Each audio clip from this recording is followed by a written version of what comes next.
A passagem bíblica que nós vamos ver hoje pela manhã, vamos estudar, ela está associada à leitura que fizemos em Mateus 25. Ela se encontra na carta aos Hebreus. Vamos abrir juntos a palavra em Hebreus 13, Hebreus capítulo 13.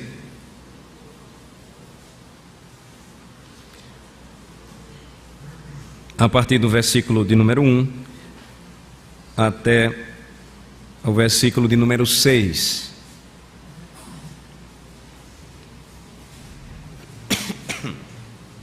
Hebreus 13, do versículo de número 1 até o versículo de número 6.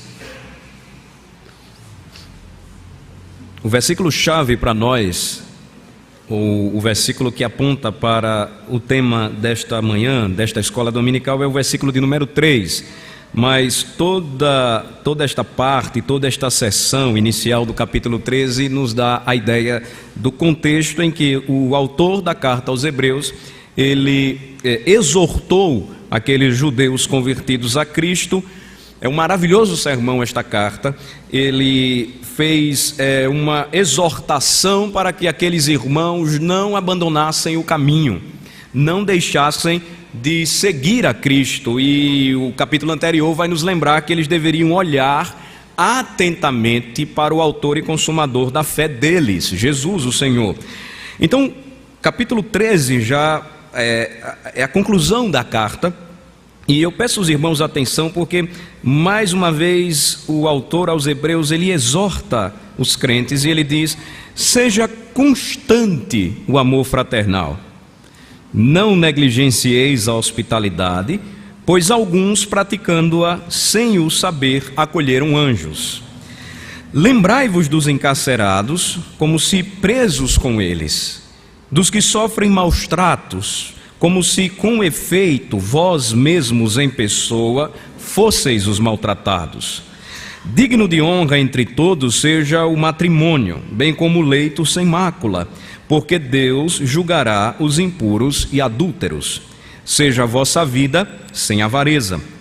Contentai-vos com as coisas que tendes, porque ele tem dito: de maneira alguma te deixarei, nunca jamais te abandonarei.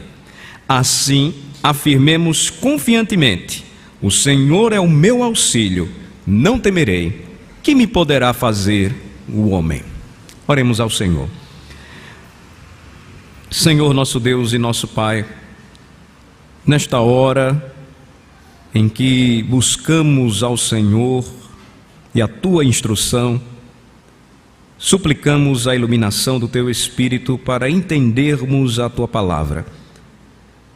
Conhecemos, ó Senhor, esta passagem. Conhecemos, ó Senhor, o que a Tua palavra nos diz. O que precisamos também, Senhor, é que o nosso orgulho seja quebrado, a nossa vaidade seja derrubada e mais uma vez nos aproximemos do Senhor como crianças de peito que desejam um genuíno leite espiritual que nos dá crescimento para a salvação, que santifica a nossa alma, que renova a nossa fé.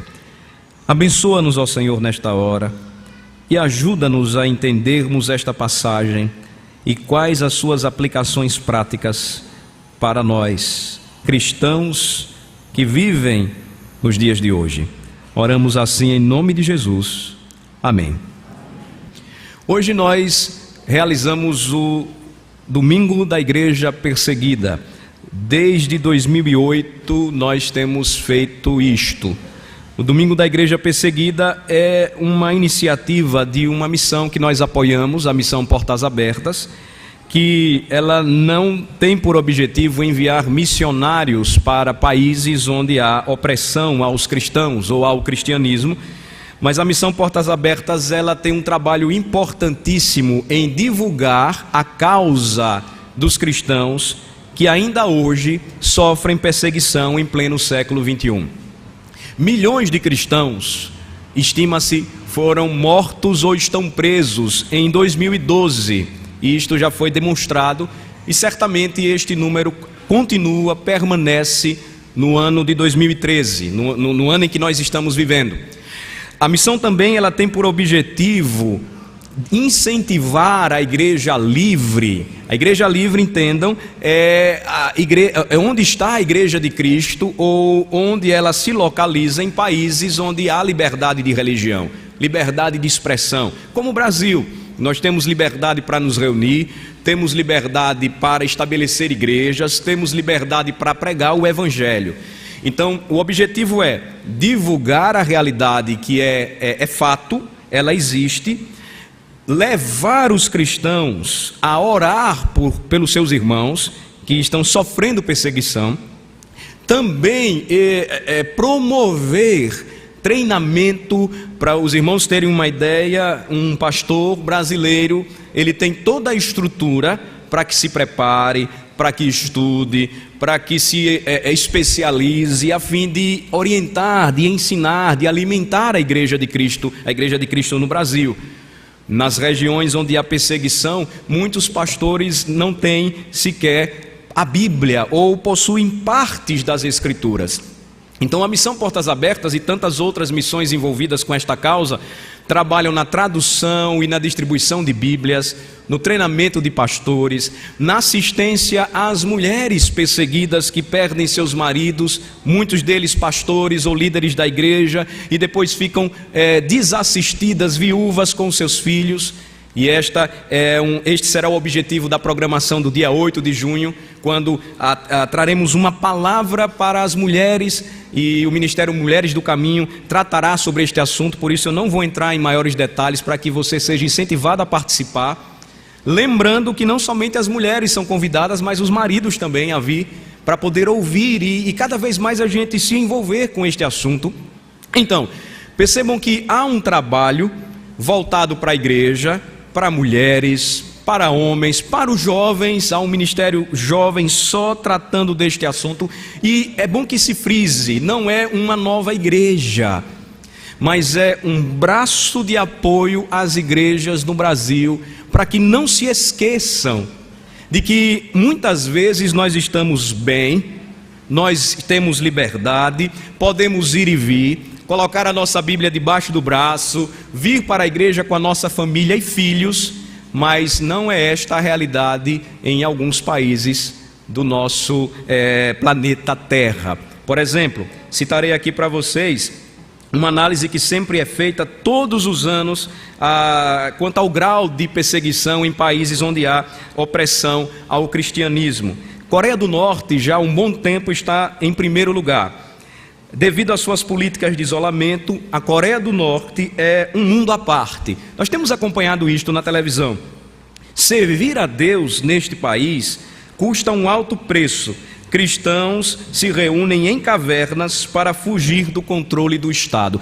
Quem já conseguiu fugir de lá, conta e dá o seu testemunho. E olha que são muito poucos, de como os cristãos eles são proibidos de se reunirem no país, e somente o ditador da Coreia e os seus antecessores, os seus ancestrais é que devem ser adorados. Por exemplo, quando um casal resolve se unir em matrimônio na Coreia do Norte, eles não são incentivados a pedir a bênção de Deus, porque lá o nome de Deus foi extirpado do país.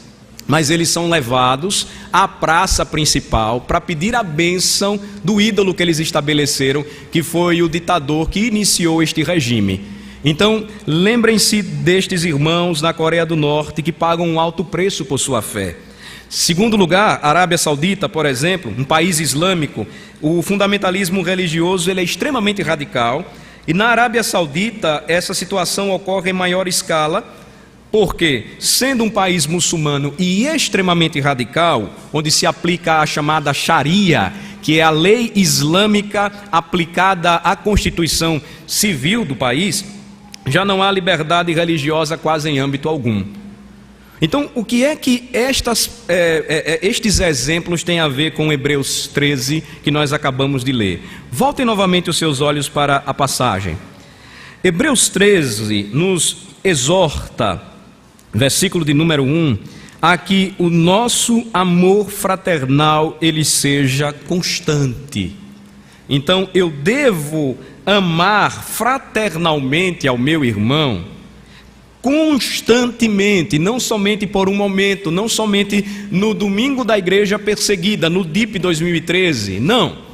Eu sou incentivado a amar fraternalmente sempre, constantemente. E aí vários exemplos práticos são dados aqui. Versículo 2, quanto à hospitalidade, eu devo amar fraternalmente e ser hospitaleiro, não posso ser negligente quanto à hospitalidade. E aqui é um exemplo do Antigo Testamento, quando servos de Deus, sendo hospitaleiros, sem saber, acolheram anjos. Sem saber, eles foram hospitaleiros, eles exerceram hospitalidade para anjos de Deus. Por exemplo, o versículo 4 diz que o amor fraternal, o amor entre irmãos, ele nos aponta para a dignidade de honra, ou a honra que nós devemos dar ao casamento. O casamento estabelecido pelo Senhor, o casamento entre um servo e uma serva de Deus, ele só funcionará bem se o amor fraternal dos cônjuges for constante.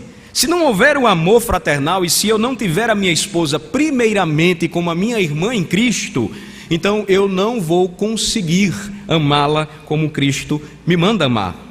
Versículo 5, eu não posso ser avarento, eu devo me contentar com o que tenho e lembrar que a promessa divina é que o Senhor jamais me abandonará, Ele nunca me deixará. Aí agora, irmãos, notem como esta realidade, esta verdade bíblica, ela se aplica ao versículo 13. Vamos ler de novo, agora nós vamos ler juntos, versículo 3, melhor falando, versículo 3, vamos ler. Lembrai-vos dos encarcerados, como se presos com eles, dos que sofrem maus tratos, como se com efeito vós mesmos em pessoa fosseis os maltratados. Então, porque o Senhor, Ele está nos chamando em sua palavra e nos exortando à lembrança. A lembrança aqui específica dos encarcerados. A lembrança aqui específica dos que foram presos pela causa de Cristo. Porque a nossa tendência é, se estamos bem, nos esquecermos daquilo que é mais importante. A nossa tendência, se não formos exortados, é enfraquecer quanto ao amor fraternal, que deve ser sempre, ele deve ser desenvolvido a todo momento. A nossa tendência é nos tornarmos tão avarentos, que não contentes com o que temos, estabeleceremos como maior prioridade ganhar o mundo inteiro e esquecer daqueles que sofrem. Olhem só a identificação que nós devemos ter com irmãos em Cristo que possuímos e que estão sofrendo perseguição. O tema deste domingo da Igreja Perseguida 2013 nos lembra esta passagem, porque diz com eles.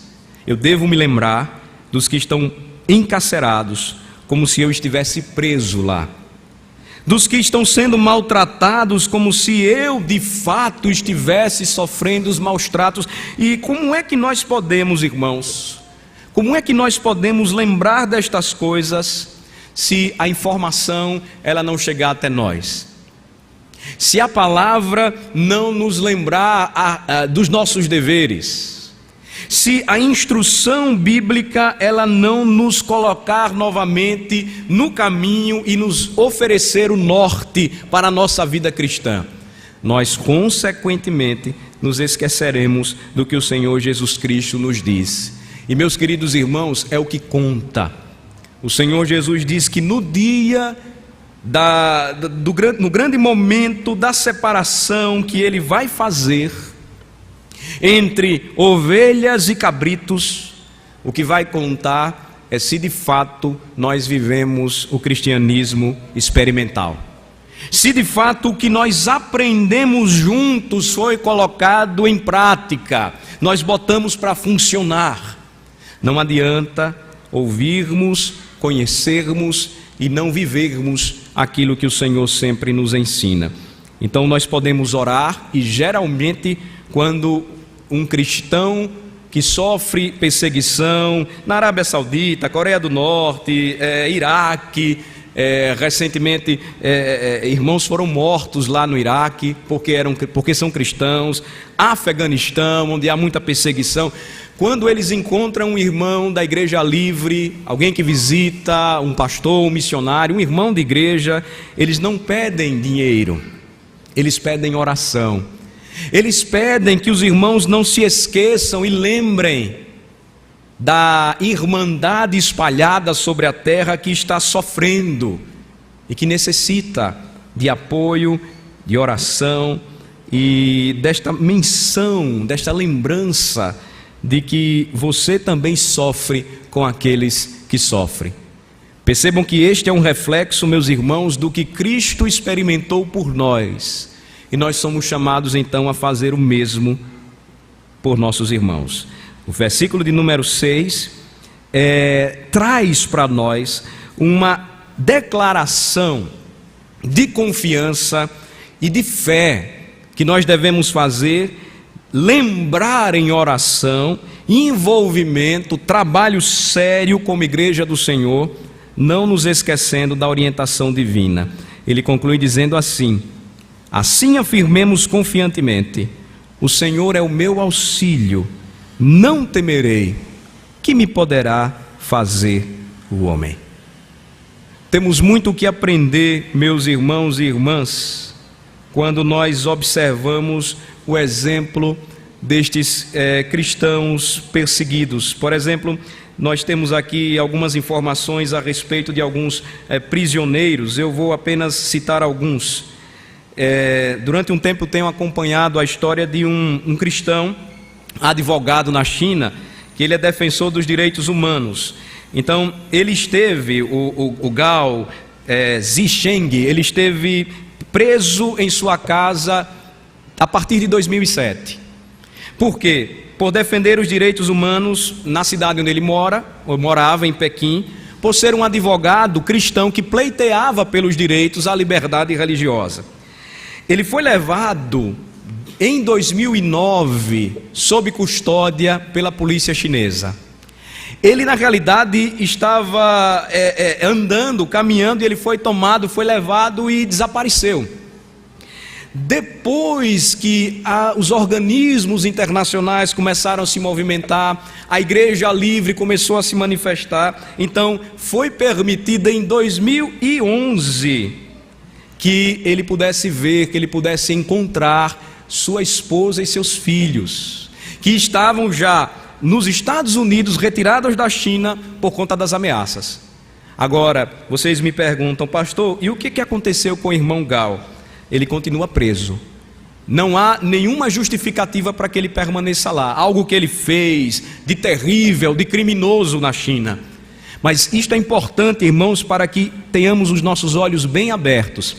O cristianismo é extremamente perseguido em países onde há o fundamentalismo religioso, o radicalismo religioso, países muçulmanos, alguns países de maioria budista também, aqueles que acreditam que o budismo prega apenas a paz. Existem muitos radicais budistas que são violentos. Países também onde o hinduísmo, principalmente algumas regiões da Índia, há perseguição forte contra os cristãos, mas também países comunistas. Então, o que nós estamos percebendo aqui, e parece que estamos tão anestesiados e tardios em entender, é que quanto mais o nosso país, que agora experimenta a liberdade religiosa, vai abrindo as portas para o ideal comunista, nós corremos o risco de que a fé cristã, ela passe então a ser perseguida também aqui. Toda a movimentação que está acontecendo, todo o movimento que está havendo, todo o apoio ao que eles chamam de minorias na realidade, são arquiteturas ou são planejamentos para que haja então uma proibição de que a verdadeira fé cristã seja pregada em nosso país. Eu não estou querendo ser aqui o profeta do caos, mas eu estou querendo mostrar aos irmãos que nós devemos, como cristãos, orar, lembrar que o que aconteceu, ou que o que tem acontecido com esses irmãos por anos, começou quando regimes totalitários se estabeleceram em seus países. Eu estava ontem aqui no centro da cidade e só ouvi um movimento, uma gritaria, e um buzinaço aqui dos motoristas reclamando. O que passava era uma chamada Marcha das Vadias. Então já chegou aqui também, mulheres andando com camisas descritas vadias, lutando pelos direitos, contra o machismo, contra a homofobia. A história é essa. E esses movimentos andam juntos e associados à liberdade que eles estão querendo pregar, mas que na realidade vai promover o cesseamento, a proibição dos direitos que nós temos por lei de pregar o Evangelho. Não é de anunciar ou pregar o ódio nem a violência, porque a fé cristã, o Evangelho não ensina isto. Mas nós vamos ser proibidos de falar o que o Senhor diz a respeito de tudo aquilo que agora estão chamando certo, mas que é errado. Então, o envolvimento, a preocupação, a lembrança desta situação por nossos irmãos em outros países, onde há opressão à fé cristã, nos faz lembrar que nós não devemos andar por aqui alienados. Devemos ter muito cuidado. O kit gay está aí, eles estão forçando, daqui a pouco passa, houve pressão, daqui a pouco eles vão tentar fazer novamente, eles vão tentar promover aquilo que eles estão querendo ensinar para as nossas crianças brasileiras, que toda esta liberdade suposta que eles pregam é o certo, e que o casal estabelecido por Deus, homem e mulher, juntos para a glória de Deus, promovendo a família, a preservação de uma nação, tudo isso aí é coisa do passado, é coisa atrasada, é coisa de um Deus mau. Eu devo viver a minha liberdade, eu devo fazer o que eu quiser. Então, irmãos, lembrar daqueles que estão sofrendo hoje, simplesmente porque pregam o Evangelho, vai nos orientar e vai nos fazer entender o cuidado que nós devemos ter com aquilo que o Senhor nos concedeu e que foi alcançado por um preço muito alto. Vai nos fazer lembrar que a liberdade que nós temos é para que nós ensinemos, preguemos, não tenhamos vergonha de afirmar que nós somos cristãos e que isso nos liberte também da nossa própria avareza, que é uma característica das nações livres, das nações do Ocidente. Preocupações maiores nós temos tido em correr, em ganhar, em construir a nossa vida nesta terra, e nós estamos nos esquecendo que o Senhor mesmo nos ensinou que melhor é dar do que receber. Nós devemos gastar tempo em oração, devemos gastar tempo em envolvimento, devemos entender que os recursos que o Senhor nos concede como mordomos dele, devem ser utilizados também para assistir aqueles que não têm. É um desafio para nós, é a palavra que o Senhor traz para nós, é a mensagem que nos faz lembrar que tempos ruins podem também sobrevir contra o nosso país. E se nós não estivermos preparados, entendendo o que está acontecendo, nós então não saberemos o resultado de viver debaixo de perseguição. Eu concluo, irmãos, lembrando aos queridos e mostrando a todos vocês que esta não é uma realidade tão distante da gente, uma vez que hoje a lembrança que nós podemos ter neste dia pelos cristãos perseguidos, ela vem para nós através de um fácil acesso que nós temos. E aí eu quero incentivar novamente, principalmente aos jovens que têm acesso e que mexem muito bem com a web, com as redes sociais, divulguem mais. Percam ou deixem para lá o tempo que muitas vezes é gasto com bobagens, com besteiras. Meus irmãos, dói no coração.